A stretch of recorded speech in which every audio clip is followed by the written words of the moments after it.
बच्चों, तो हमारा चैप्टर चल रहा था force and laws of motion और आज हम इस चैप्टर का नेक्स्ट टॉपिक पढ़ने वाले हैं जो कि है मोमेंटम। तो मोमेंटम क्या होता है बेटा, पहले डेफिनेशन से देखते हैं कि मोमेंटम क्या होता है। Momentum measures the quantity of motion possessed by a body.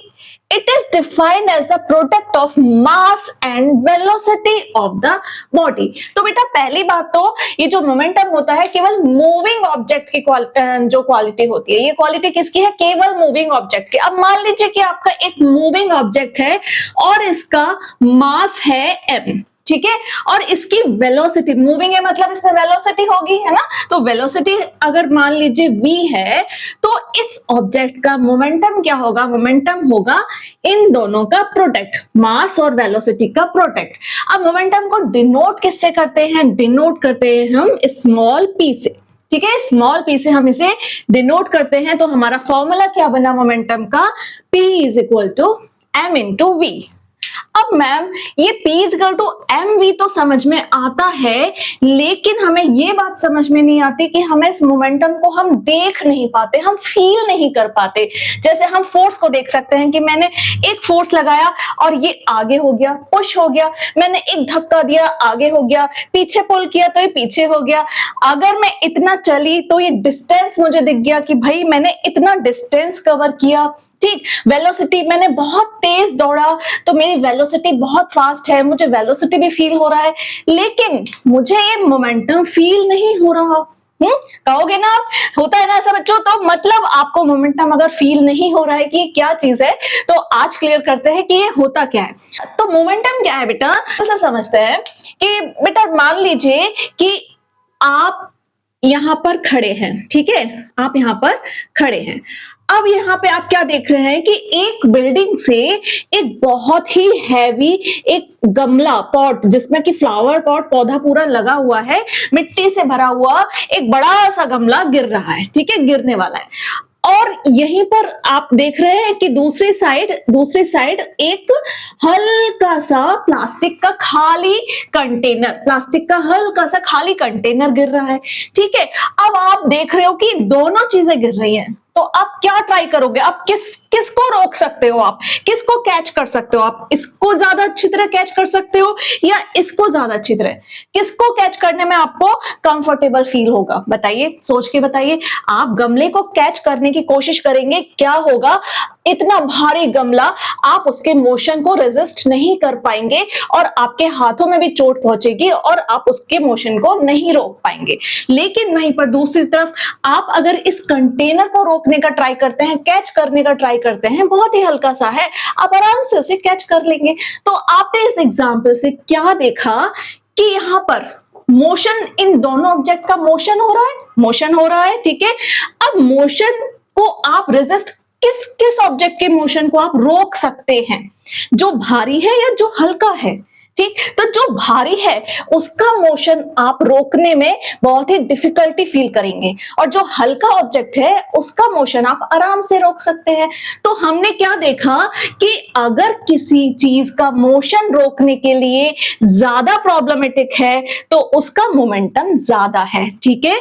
और अगर किसी ऑब्जेक्ट का मोशन हम रोकने के लिए, रेजिस्ट करने के लिए कंफर्टेबली हम रेजिस्ट कर पा रहे हैं, उसे रोक पा रहे हैं, तो उसका मोमेंटम कम है। हम किसी मूविंग ऑब्जेक्ट के मोशन को आराम से रोक पा रहे हैं तो उसका मोमेंटम कम होगा, ठीक है, उसका मोमेंटम कम होगा। और अगर किसी चीज को रोकने में हमें बहुत मेहनत करनी पड़ रही है, हम रेजिस्ट नहीं कर पा रहे हैं, तो क्या होगा? उसका मोमेंटम ज्यादा होगा, इसका कम होगा, इसका ज्यादा होगा। तो यार हमने क्या देखा कि जो मोमेंटम है हम किस चीज से अंदाजा लगा रहे हैं, किस चीज से उसका मेजरमेंट हो रहा है इमोशन का? मास से। अगर मास ज्यादा है, हैवी है कोई ऑब्जेक्ट, तो हम उसका मोशन नहीं रोक पा रहे हैं। मतलब मास ज्यादा, मोमेंटम ज्यादा, ठीक है, मास ज्यादा, मोमेंटम ज्यादा, मास ज्यादा, मोमेंटम ज्यादा। अगर किसी का मास कम है, हल्का ऑब्जेक्ट है, तो हम उसे आसानी से उसका मोशन हम रोक पा रहे हैं, रेजिस्ट कर पा रहे हैं। तो मतलब मास कम है तो मोमेंटम भी कम है, ठीक है। अब हम अगर इसी चीज को एक और तरीके से देखते हैं कि मान लीजिए कि एक बहुत हैवी पत्थर है, बहुत हैवी पत्थर है, ठीक है, वो आ रहा है आराम से, ठीक है।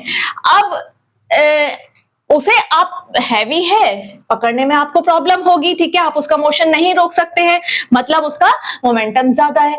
अब एक छोटा सा मार्बल आ रहा है, छोटा सा मार्बल आ रहा है, किसी ने आपको कैच कराया कि पकड़ो, कैच करो, आराम से आपने कैच कर लिया, लेकिन वही मार्बल, यही मार्बल, मतलब इसका मोमेंटम कम है इस टाइम, ठीक है, मास कम है, मोमेंटम कम है, लेकिन यही मार्बल आप एक पिस्टल में, एक टॉय की पिस्टल होती है, उसमें लगाकर आप अगर आप उसे मारेंगे, इसे शूट करेंगे, तो क्या होगा, ये बहुत इसकी वेलोसिटी बढ़ जाएगी, एकदम तेज वेलोसिटी से जाएगा।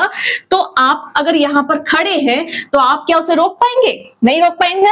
क्यों? क्योंकि आपके हाथ में भी एकदम से चोट लगेगी, इसकी वेलोसिटी बहुत ज्यादा है और आप इसका मोशन अब नहीं रोक पा रहे, आप इसका मोशन नहीं रोक पा रहे, इसका मतलब बहुत प्रॉब्लमेटिक है आपको रोकना, इसका मतलब इसका मोमेंटम इस टाइम बढ़ गया। तो मोमेंटम कब बढ़ा? मास चाहे कम है इस टाइम, लेकिन मोमेंटम बढ़ गया। तो क्यों बढ़ा? क्योंकि इसकी वेलोसिटी बढ़ गई, ठीक, वेलोसिटी बढ़ गई। तो मतलब क्या हुआ कि अगर वेलोसिटी ज्यादा है तो भी आपका मोमेंटम ज्यादा होगा। तो जो मोमेंटम है वो मास और वेलोसिटी दोनों पे डिपेंड करता है, इसीलिए इसका फॉर्मूला बना P = m/v। और अब फील क्या है आपको? कैसे आप समझ सकते हो कि मोमेंटम क्या होता है?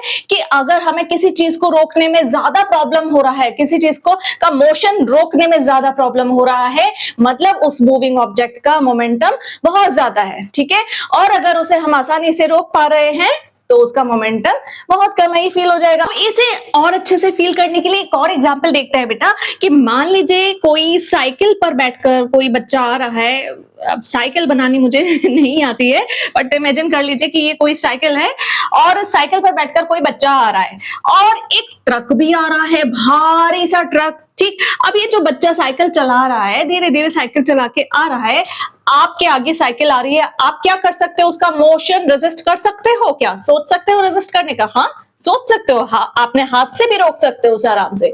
लेकिन आपके आगे अगर एक ट्रक आ रहा है, आप क्या जाके खड़े हो सकते हो कि आज तो मैं ट्रक को रोकूंगा? रोक सकते हो क्या? नहीं रोक सकते। तो आपको जो ट्रक है, इतना हैवी ट्रक रेजिस्ट करना बहुत मुश्किल हो जाएगा। तो यही डिफरेंस है। आपने फील किया होगा कि क्या है मोमेंटम, कि इसका मोमेंटम कम है, इसीलिए हम इसे आसानी से इसके मोशन को रेजिस्ट कर सकते हैं, मोशन को चेंज कर सकते हैं, हम उसके मोशन को रोक सकते हैं। लेकिन इसका मोमेंटम ज्यादा है, तो ना हम ट्रक को रोक सकते, ना उसका मोशन चेंज कर सकते, ना उसके मोशन को हम रोक सकते हैं। तो आपको आज ये फील हुआ होगा कि आखिर मोमेंटम होता क्या है, ठीक। अब इसकी एसआई यूनिट समझ लेते हैं कि एसआई यूनिट क्या होती है। मोमेंटम की एसआई यूनिट देखेंगे बेटा, इसका फॉर्मूला क्या सीखा आपने? दो चीजों पर डिपेंड होता है, मास और v पर, वेलोसिटी पर, ठीक है। तो इसका फॉर्मूला बन गया, आसानी से याद कर सकते हैं, m/v, P = m/v, ठीक है। ये आपका फॉर्मूला बन गया m/v। अब यूनिट, ऐसा यूनिट कैसे निकालते हैं? मास की यूनिट क्या होती है आपको पता है? किलोग्राम, ठीक। वेलोसिटी की यूनिट क्या होती है? पढ़ा है लास्ट चैप्टर में, अच्छे से पढ़ा है, क्या होती है? मीटर पर सेकंड। तो क्या बन गई इसकी यूनिट? ऐसा यूनिट बन गई किलोग्राम मीटर पर सेकेंड, ठीक है। अब ये जो क्वांटिटी है, ये कैसे क्वांटिटी है, वेक्टर या स्केलर? आप बताइए। देखिए इसके फॉर्मूले में आपको वेलोसिटी दिख रहा है, वेलोसिटी कैसी क्वांटिटी है? वेक्टर क्वांटिटी है, डायरेक्शन चाहिए होती है वेलोसिटी को आपको डिफाइन करने के लिए। अब वेलोसिटी अगर वेक्टर क्वांटिटी है तो मोमेंटम भी वेक्टर क्वांटिटी होगा और उसकी डायरेक्शन क्या होगी? जो वेलोसिटी की डायरेक्शन है वही मोमेंटम की डायरेक्शन होगी, ठीक है। तो समझ में आया कि P = mv, इसकी यूनिट ये होती है, ये एक वेक्टर क्वांटिटी होती है। तो आज के लिए इतना ही और नेक्स्ट क्लास में हम पढ़ेंगे सेकेंड लॉ ऑफ मोशन। तो तब तक पढ़ते रहिए, अपना ध्यान रखिए, बाय बाय।